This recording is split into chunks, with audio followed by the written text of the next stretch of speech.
घने जंगलों में से 3 बहनें घड़े लेकर पानी लेने तालाब के किनारे जा रही थीं। तभी सामने से एक खूबसूरत युवक घोड़े पर जा रहा था। अरे, ये कितना खूबसूरत युवक है। ये तो हमारे गांव का लग भी नहीं रहा। क्यों ना मैं इससे शादी कर लूं? फिर उसके दिल में ख्याल आया, मेरी शादी, क्या कभी मेरी भी शादी हो सकती है? मेरी उम्र इतनी ज्यादा हो गई है। उसने नजरें चुरानी चाहीं, परंतु दिल माना ही नहीं। उसने मन में सोचा, हर लड़की को शादी करने का अधिकार है। इसे कैसे पता चलेगा कि मेरी उम्र ज्यादा है? और ये तो हमारे गांव का भी नहीं है। एक काम करती हूँ, जल्दी से इसे अपने प्रेम जाल में फंसाती हूँ। हाँ, यही ठीक रहेगा। वैसे भी अब तक मेरी शादी का वक्त निकला जा रहा है और गांव में मेरी शादी होने वाली भी नहीं। मुझे किसी बाहर वाले से ही शादी करनी होगी। क्या देख रही हो? चलो जल्दी से, हमें पानी भरना है। देखो पूनम, काव्या, तुम दोनों तालाब से पानी भरो। तब तक मैं थोड़ी सी लकड़ी लेकर जंगल से आती हूँ। ठीक है दीदी, संभल कर जाना। फिर सुगंधा झाड़ियों के बीच से निकल पड़ी और घोड़े के सामने आकर खड़ी हो गई। अरे तुम इधर कहाँ जा रहे हो? इस गांव में मत जाओ, यहाँ के लोग अच्छे नहीं हैं। ये मुसाफिरों के साथ अच्छा व्यवहार नहीं करते। अरे, तुम कौन हो जो मेरे बारे में इतना सोच रही हो? मैं तो दूसरे राज्य से आया हूँ और मुझे आगे और सफर करना है, लेकिन तुम तो मेरी मदद कर रही हो। आज किसी को पहली बार देख रहा हूँ जो मेरे बारे में इतना सोच रहा है। क्यों नहीं, आखिर हम इंसान ही तो हैं। हमें एक दूसरे के बारे में सोचना चाहिए। इसलिए मुझे तुम्हारी फिक्र हो रही थी। चलो, तुमने बहुत अच्छा किया। ठीक है, मैं चलता हूँ। फिर मोहन रहस्यमयी तरीके से मुस्कुराते हुए थोड़ा आगे बढ़ा। अरे, इससे मेरी बातों पर यकीन आ गया। देखो, मैं यहाँ नया हूँ और मुसाफिर हूँ। मुझे आगे कई दिनों का सफर करना है। क्या तुम मेरी इतनी फिक्र कर ही रही हो, तो क्या तुम मुझे रात भर अपने यहाँ रुकने की जगह दोगी, ताकि मैं सुबह होते ही अपने सफर पर निकल सकूं? अरे, ये क्या? मैं तो इसे अपने प्रेम जाल में फंसाना चाहती थी और ये खुद ही मेरे साथ जाने के लिए तैयार है। अरे, ये तो बहुत अच्छा मौका है। मुझे इसे अपने घर ले जाना होगा और गांव वालों से छुपाना होगा, और अपनी दोनों बहनों से भी, क्योंकि उनकी भी शादी नहीं हुई है। कहीं इतना सुंदर युवक देखकर उनके मन में भी शादी की इच्छा न जाग जाए। क्या हो गया? तुम कुछ बोल क्यों नहीं रही हो? हाँ, क्यों नहीं। मैं तुम्हें अपने साथ घर ले जाने के लिए तैयार हूँ, लेकिन रुको, पहले मुझे अपनी बहनों से पूछना होगा। तुम यहीं रुकना। फिर सुगंधा तालाब के किनारे चली गई। दीदी, आप कहाँ चली गई थी? और ये क्या, आप तो लकड़ियाँ भी लेकर नहीं आई। हाँ दीदी, क्या हो गया? सब ठीक तो है ना? देखो, मैं तुम दोनों को एक बात बताना चाहती हूँ। इतने दिनों से सोच रही थी कि बताऊं, लेकिन वक्त नहीं मिला। लेकिन आज बता देती हूँ। वो देखो, सामने जो घोड़े पर लड़का खड़ा है ना। हाँ, वो तो है, सुंदर बहुत है। देखो, उस पर नजर मत डालो। वो मेरा प्रेमी है और हम दोनों का 2 वर्षों से प्रेम प्रसंग चल रहा है। लेकिन अब और इंतजार नहीं कर सकती। हम दोनों कल शादी करेंगे, इसलिए आज हम दोनों घर जाएंगे और उसके बाद शादी कर लेंगे। दीदी, जब आप दोनों का प्रेम प्रसंग 2 वर्षों से चल रहा था, तो इतने दिनों तक गांव वालों के ताने सहने की क्या जरूरत थी? आप शादी करके अपना जीवन खुशी से बिता सकती थी। देखो बहन, सब चीजों का अपना वक्त होता है और हम दोनों का भी अब वक्त आ गया है कि हम दोनों शादी करें। इसलिए अब हम दोनों शादी करने वाले हैं। पर दीदी, आज से पहले तो मैंने इसे कभी यहाँ नहीं देखा। मुझे कुछ ठीक नहीं लग रहा है। चुप हो जाओ काव्या, तुम्हें क्या है? हमारी तीनों बहनों की शादी नहीं हो रही, इसका मतलब ये नहीं कि मैं अपने प्रेमी को छोड़ दूं। मैं उसे लेने जा रही हूँ और तुम दोनों उसके सामने कुछ उल्टी पुल्टी हरकतें मत करना, समझ गई ना? सुगंधा वहां से चली गई। पूनम दीदी, ये कुछ अजीब सा नहीं लग रहा? ये मुसाफिर जो घोड़े पर है, आज से पहले हमने इसे कभी नहीं देखा। हाँ, मुझे भी कुछ अजीब लग रहा है, क्योंकि हमारे गांव में घोड़े तो सिर्फ राजकुमार के पास होते हैं, और ये ना तो राजकुमार लग रहा है और ना ही हमारे राज्य का। मुझे कोई बड़ी मुसीबत आने का संकेत लग रहा है। अब हम क्या कर सकते हैं? दीदी ने जिद कर ली है तो हमें ना चाहते हुए भी दीदी का साथ देना ही होगा। फिर दोनों बहनें परेशान हो गईं और सुगंधा मोहन को लेकर अपने घर आ गई। सुगंधा हमेशा मोहन को देखती रहती और मोहन एक रहस्यमयी मुस्कान देता। देखो, अब तो तुम मेरे घर आ गए हो और मेरी दोनों बहनें भी हैं, लेकिन मैंने उनसे कहा कि तुम मेरे प्रेमी हो, तभी उन्होंने तुम्हें इस घर में आने दिया, नहीं तो वो तुम्हें इस घर में आने भी नहीं देती। क्या सच में तुम मुझसे प्रेम करती हो? तो क्या तुम मुझसे शादी करने के लिए तैयार हो? क्या सच में तुम मुझसे शादी करना चाहते हो? मैं कोई सपना तो नहीं देख रही?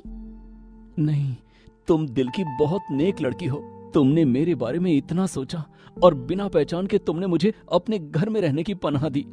तुम्हारा दिल बहुत नेक है और मुझे ऐसी ही नेक लड़की की तलाश थी। तुम मुझसे शादी कर लो, मैं तुम्हें बहुत खुश रखूंगा। ठीक है, मैं खुशी खुशी ये विवाह करने के लिए तैयार हूँ। मुझे भी तुम बहुत पसंद हो। देखो, मेरा घर यहाँ से जंगल के पास है, तो तुम्हें मेरे साथ चलना होगा और हम दोनों वहीं पर शादी कर लेंगे। हाँ, क्यों नहीं, मैं तैयार हूँ। मैं तुम्हारे साथ चलने के लिए तैयार हूँ। चलो चलते हैं। फिर दोनों घर से निकलते ही हैं कि तभी वहां पर पूनम आ गई। बस करो दीदी, आप दोनों शादी कर लोगे तो क्या मैं यहाँ कुंवारी बैठी रहूंगी? नहीं, मुझे भी विवाह करना है।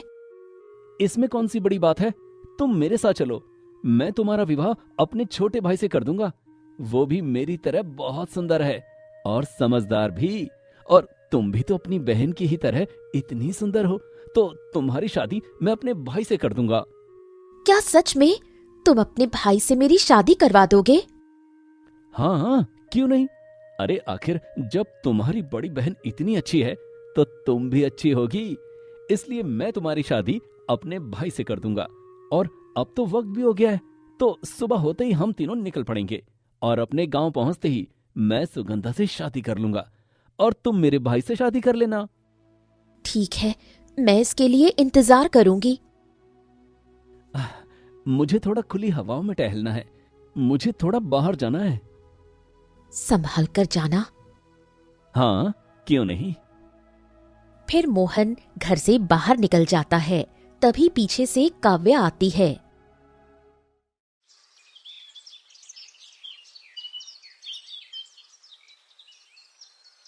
ये आप क्या कर रही हो दीदी?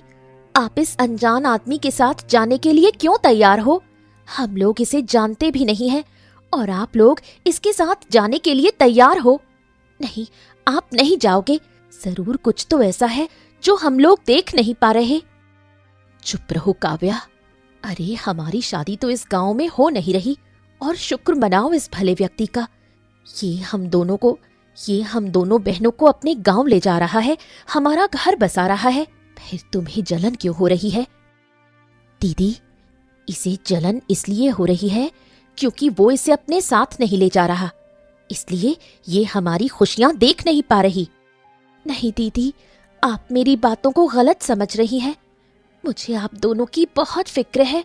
भले ही हमारी शादी नहीं हो रही, लेकिन इसका मतलब ये नहीं कि हम किसी के भी साथ चले जाएं। आप मेरी बात पर यकीन करो। चली जाओ यहाँ से, मुझे तुम्हारे मुंह से एक शब्द भी नहीं सुनना। इतने दिनों से जो गांव वालों ने ताने दिए हैं वो अब भी मेरे कानों में गूंज रहे हैं, इसलिए मुझे ये शादी करनी ही होगी, चाहे इसके लिए जो भी हो जाए। हाँ, और तुम हमें रोकने की कोशिश मत करना। हम दोनों अब शादी करना चाहते हैं, हम दोनों शादी करके ही रहेंगे, चाहे जो भी हो जाए। ये क्या हो गया? मेरी दोनों दीदी इतनी बदल कैसे गई हैं? कोई तो बात है जो इनके अंदर है। मुझे साधु महाराज के पास जाकर इसका पता लगाना होगा। आखिर रहस्य क्या है? फिर काव्या घने जंगलों से भागते हुए एक झोपड़ी के पास पहुंची जहां साधु महाराज बैठे थे। आओ बेटी, इतनी रात को मुझे अभी फूल नहीं चाहिए। साधु महाराज, मैं अभी आपको फूल देने नहीं आई हूँ। एक बड़ी मुसीबत आ गई है मेरे घर में। दोनों बहनों पर मुझे खतरा मंडराता दिखाई दे रहा है। बेटी बताओ ना, तुम मुझे रोज पूजा के लिए फूल देती हो। तुम्हारी मदद करना मेरा फर्ज है। बताओ क्या मदद चाहिए। मेरे घर में एक सुंदर युवक आया है घोड़े पर सवार, और वो किसी रहस्यमयी तरीके से मुस्कुराता है और मेरी दोनों बहनों को अपने साथ ले जाने के लिए तैयार है, शादी का वादा करके। लेकिन मुझे कुछ ठीक नहीं लग रहा। आखिर इसका क्या रहस्य है? क्या ऐसा नहीं हो सकता? वो तो बहुत ही खतरनाक है। तुम्हारी बहनों की जान खतरे में है। आप कैसी बातें कर रहे हैं साधु महाराज? वो जो तुम्हारे घर में आया है वो हमारी दुनिया का नहीं है। वो दरवाजे के पीछे की दुनिया का है। वो हमारी दुनिया में अपना एक मकसद लेकर आया है। अगर तुम अपनी बहन को बचाना चाहती हो तो उसे दरवाजे पर जाने से रोको, क्योंकि अगर वो दरवाजे के अंदर चला गया तो कभी बाहर नहीं आएगा। तुम्हारी बहन अब कभी नहीं बच सकती। इसीलिए तुम्हें अपनी बहनों को दरवाजे के अंदर जाने से रोकना होगा। ठीक है साधु महाराज, मैं अपनी बहनों को किसी भी कीमत में बचा कर रहूंगी, चाहे इसके लिए मुझे जो करना पड़े। फिर काव्या परेशान होकर अपने घर आ गई।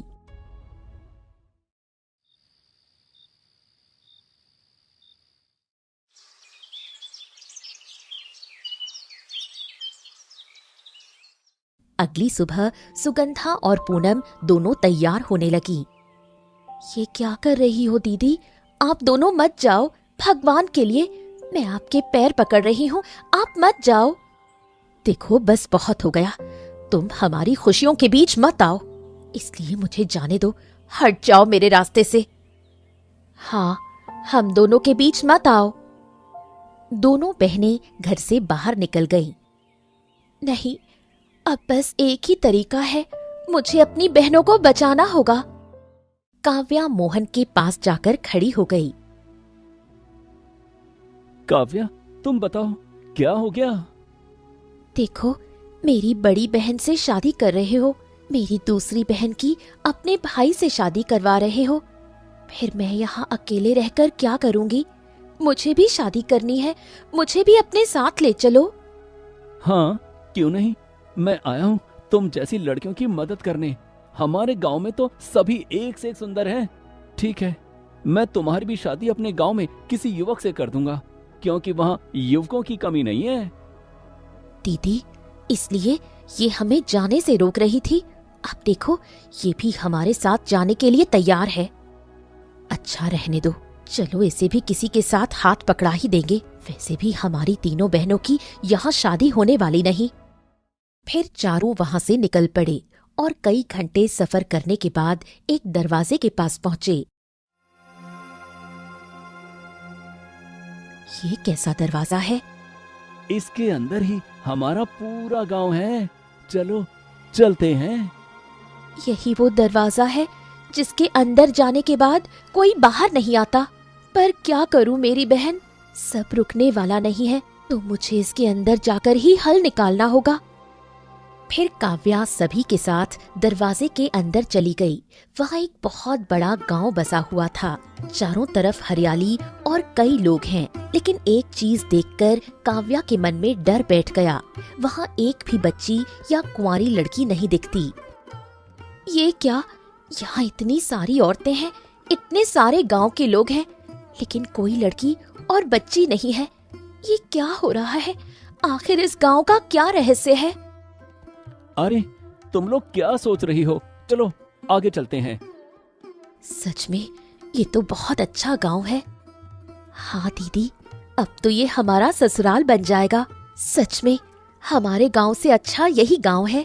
यहाँ हमें कोई कुंवारेपन के लिए ताने नहीं देगा। हाँ, तुम ठीक कहती हो, चलो चलते हैं।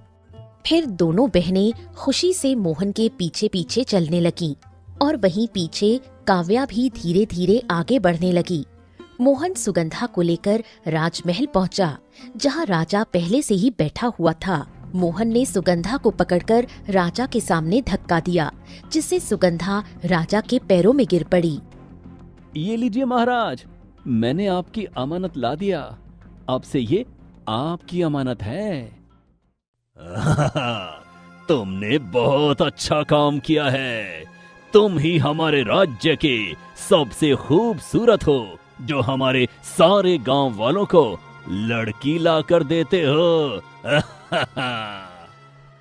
हाँ महाराज, आपका हुक्म सर आंखों पर।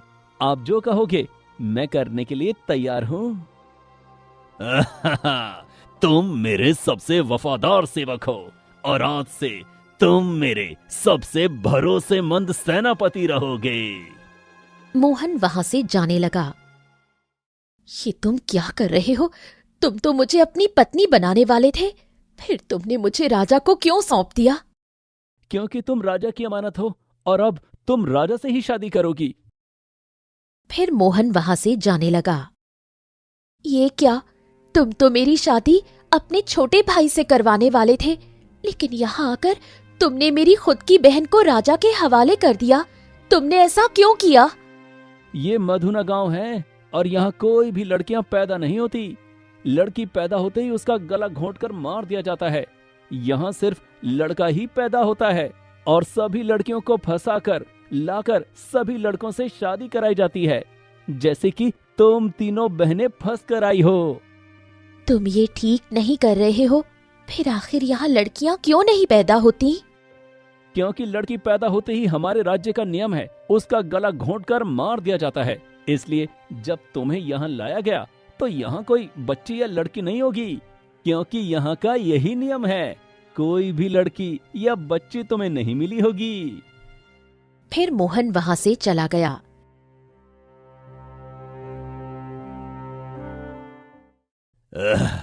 तुम दोनों बहनें सुगंधा और पूनम, मैं विवाह करूंगा। विवाह की भव्य तैयारी होगी और कुछ ही दिनों में मैं तुमसे विवाह करने वाला हूं। अब जाओ, अपने कक्ष में रहो। फिर राजा वहां से चला जाता है। पूनम, हम तो यहाँ आए थे एक अच्छा जीवन जीने, लेकिन अच्छा ही है, इस दरवाजे के अंदर आने के बाद शायद कोई बाहर नहीं जा पाएगा। वैसे भी हम बाहर जाकर करेंगे क्या? क्यों ना हम राजा से शादी कर ले। वैसे भी राजा इस पूरे राज्य पर राज करता है, तो हम रानियां बनकर अच्छे से जीवन जिएंगे। हाँ दीदी, आप ठीक कह रही हो। वैसे भी यहाँ जन्नत जैसी जिंदगी होगी, तो क्यों ना हम राजा की रानी बनकर खुश रहें। ये आप लोग कैसी बातें कर रहे हो? ये गांव कोई साधारण गांव नहीं, बहुत ही अजीब गांव है। यहाँ सभी बच्चियों का गला घोंटकर मार दिया जा रहा है। आपको डर नहीं लग रहा है? कोई गहरा रहस्य है। हमें जल्दी से जल्दी इस गांव से बाहर निकलना होगा। तुम्हें निकलना है तो निकल जाओ, पर मैं नहीं निकलने वाली। मैं यहाँ रानी बनकर रहूंगी। हाँ, मैं भी नहीं जाने वाली। वहाँ मरने से अच्छा है कि हम यहाँ रानी वाला जीवन अच्छे से और मजे से जिए। फिर दोनों बहनें वहां से चली गईं। ये दोनों बहनें मेरी बात नहीं सुन रही हैं। मुझे कोई दूसरा उपाय लगाना होगा यहाँ से बाहर जाने के लिए। इतने में ही एक सैनिक भागता हुआ राजा के कक्ष की तरफ आया। अरे, ये व्यक्ति इतनी रात को राजा के कक्ष की तरफ क्यों जा रहा है? मुझे देखना चाहिए। फिर काव्या पीछा करने लगी। महाराज, महाराज, राज्य में फिर से एक बेटी पैदा हुई है और वही कल्याणी है। उसने एक बच्ची को जन्म दिया है। सच में? ठीक है, चलो अब उसे भी खात्म कर दें। फिर सैनिक और राजा वहां से निकलने लगे। क्या ये लोग एक बच्ची को जान से मारने के लिए जा रहे हैं? मुझे भी जाकर देखना चाहिए। फिर काव्या भी राजा और सैनिक का पीछा करने लगी। कुछ ही देर में सैनिक और राजा कल्याणी के घर पहुंचे और उसका बच्चा छीन लिया। ये क्या कर रहे हैं महाराज? नहीं, छोड़ दीजिए मेरी मासूम सी बच्ची को। ये मेरी तीसरी बच्ची है। भगवान मुझे बेटियां ही दे रहा है, आप इसे कैसे छीन सकते हैं? तुम्हें पता है हमारे गांव का नियम, यहाँ बेटियां पैदा नहीं हो सकती। तुम बेटियां पैदा करके उसकी माँ बनोगी, ऐसा कभी नहीं होगा। इससे मरना ही होगा। जल्दी से औषधि पिलाओ। सैनिक औषधि निकालकर बच्ची को पिला देता है और बच्ची कल्याणी की गोद में गिरती है। अब ये कुछ ही सेकंड में मर जाएगी। इसे ले जाकर गांव के बाहर डाल दो। हे ईश्वर, क्या कोई नहीं है जो इस क्रूर राजा से हमें न्याय दिला सके? मेरी मासूम बच्ची को मारने का बदला कौन लेगा? दूर खड़ी काव्या सारी बातें सुन रही थी। आंखों से आंसू निकल रहे थे। मुझे इस वक्त नहीं जाना चाहिए, पर मेरे पास और कोई रास्ता नहीं है। फिर काव्या कल्याणी के पास जाकर खड़ी हो गई। तुम कौन हो? चली जाओ यहां से, मुझसे बात मत करो। देखो, तुम्हारी बेटी को राजा मारने जा रहा है, लेकिन इसका क्या रहस्य है? ये लोग ऐसा क्यों कर रहे हैं? किसी जीवित बच्ची को मारना नाइंसाफी है। ये सब राजा के क्रूर नियमों की वजह से हो रहा है। बेटियां पाप और बोझ मानी जाती हैं, और इस नियम को खत्म करने का एक ही तरीका है, राजा को खत्म करना। लेकिन उसके करीब जाना मतलब मौत के मुंह में जाना। उसके आसपास इतने सैनिक हैं कि कोई भी उसके पास नहीं जा सकता। इसलिए ये नियम कभी नहीं बदलेगा।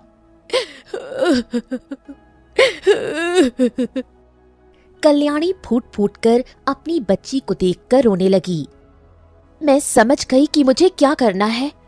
अगर मुझे राजा को हटाना है तो इसके लिए मुझे उसके करीब जाना होगा। फिर काव्या राजमहल पहुंची। राजा राज दरबार में बैठा था। सही मौका है, मुझे अंदर जाना चाहिए। फिर काव्या राजा के सामने आकर खड़ी हो गई। अरे तुम यहाँ क्या कर रही हो? महाराज, आप मेरी बड़ी बहन और दूसरी बहन से शादी करने वाले थे, लेकिन मैं सबसे छोटी हूँ। मैं भी आपसे शादी करना चाहती हूँ। मुझे भी आप पसंद हैं। ठीक है, तुम सबसे छोटी हो और इन दोनों से ज्यादा सुंदर भी हो। मैं तुमसे शादी करूंगा और तुम्हारी बहनों से नहीं। मैं सिर्फ तुम्हें ही रानी बनाऊंगा। रानी किसी एक को ही बनाया जा सकता है, वो भी अपनी मन पसंद को। ये सुनते ही सुगंधा और पूनम गुस्से में आ गई। देखो ये क्या हुआ? राजा ने खुद हमें बीच से हटा दिया। दीदी, हमें किसी भी तरह काव्या को रास्ते से हटाना होगा। ठीक है, तो आज ही शादी की तैयारी होगी। आज ही हम तुम्हारी शादी करेंगे। ठीक है, मैं तैयार हूँ महाराज। फिर राजा वहां से चला गया। अच्छा, तो तुमने राजा से शादी करने के लिए हम दोनों बहनों को मना किया था। आप लोग अगर राजा से शादी कर सकती हैं तो मैं क्यों नहीं? मैं भी राजा से शादी करके इस राज्य की रानी बनना चाहती हूँ और राज करना चाहती हूँ। माफ कर दो दीदी, पर क्या करूँ? अगर आप लोग सीधे मान जाते तो मुझे ये कदम नहीं उठाना पड़ता। आप लोगों को सही रास्ता दिखाने के लिए मुझे ये सब करना पड़ा। फिर काव्या आंखों में आंसू लेकर वहां से चली गई। सच में काव्या, तुम तो बहुत सुंदर लग रही हो। मैंने कभी नहीं सोचा था कि मैं राजा की रानी बनूंगी। मैंने आपके लिए खास बादाम वाला दूध बनाया है, आप पीजिए। क्यों नहीं, तुम भी पहले पियो, फिर मैं पीऊंगा। ठीक है महाराज। काव्या आधा दूध पीती है और आधा राजा की तरफ बढ़ाती है। राजा जैसे ही दूध पीता है उसका गला जाम हो जाता है और वो गिरने लगता है। ये क्या? तुमने दूध में क्या मिलाया? मैंने इसमें जहर मिलाया है और मैंने भी इसे पिया है। मैं सबको आजाद करना चाहती हूँ, इसलिए मैंने ऐसा किया। अब आप किसी के साथ कुछ नहीं कर सकते। तुमने ये ठीक नहीं किया। मैं तुम्हें छोड़ूंगा नहीं। अब मैं आपको मारकर इस राज्य को आजाद कर रही हूँ और मैं अपनी दोनों बहनों को भी बचा चुकी हूँ। मैं बहुत खुश हूँ। इतना कहते हुए काव्या और राजा अपनी आखिरी सांसें गिनने लगे। तभी मोहन भाग कर आया। नहीं, ये क्या हुआ? सुगंधा और पूनम ये देखकर फूट फूट कर रोने लगी। सभी गांव वाले वहां आ गए और खुशी से जश्न मनाने लगे। इस लड़की ने कर दिखाया। इसने अपनी जान की कुर्बानी देकर हम सबको आजाद कर दिया। अब हमारे गांव में भी बेटियां पैदा होंगी और हम सब खुलकर अपना जीवन जी सकेंगे। फिर पूरे राज्य में खुशी की लहर दौड़ गई। सुगंधा और पूनम अपनी बहन की इस कुर्बानी को याद करके फूट फूट कर रोने लगी और काव्या की कुर्बानी पूरे राज्य की आजादी बन गई।